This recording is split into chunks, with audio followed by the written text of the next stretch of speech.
ኬኩን እንብላ። ሁለታችሁም እኮ አልተረጋጋችሁም። መረጋጋት አለመረጋጋት እኮ አይደለም ቦስ።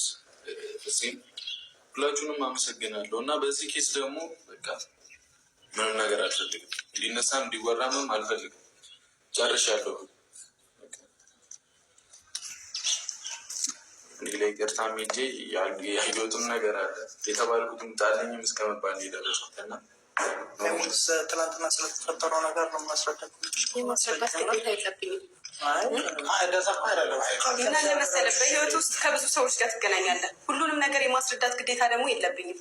ገብቶሃል? ሰው ደግሞ ይኸውልህ ምክንያቴን ተናግሬያለሁ። ምን አለ መሰለህ ትናንት ተናግሬያለሁ። ምክንያቴ ማን ነው ሲለኝ ነገርኩት። አጋጣሚ ነበር። ስለዚህ ሁሉንም ነገር የማስረዳት ግዴታ የለብኝም። ለዛ ነው አጋጣሚ ሰው ቢሆን ነው ከኔ ጋር ተጋፍቶ የሚጣለው። ነገሮችን ክሊር ለማድረግ እኮ ነው። እንደዛ ሆነህ ስትመጣ ስላስገባህ እንደውም ማመስገን አለብን። አይደለም ልጁ ስለሚያውቅህ ነው ያስገባህ። ምክንያቱም ስለሚያውቅህ ካሜራ ይዘህ ስትመጣ ስለሚያውቅህ ነው። ገባህ አይደለ? ሶሻል ሚዲያ ላይ ስለሚያውቅህ እንጂ ያስገባው ማስገባቱ ራሱ እሱ ነው።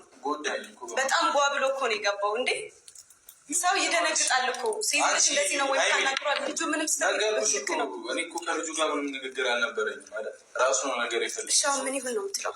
ምንም ይሁን አላልኩሽ።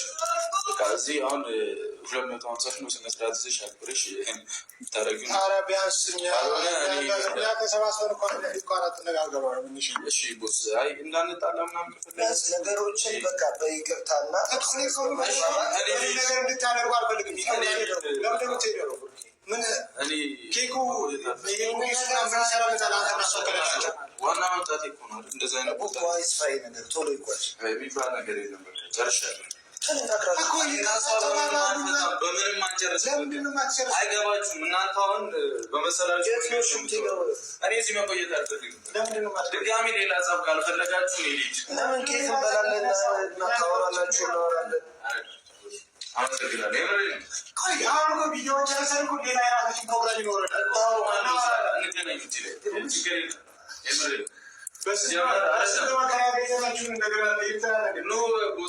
አስፈላጊ ስላልሆነ እናንተንም ለማስቀየም እንኳን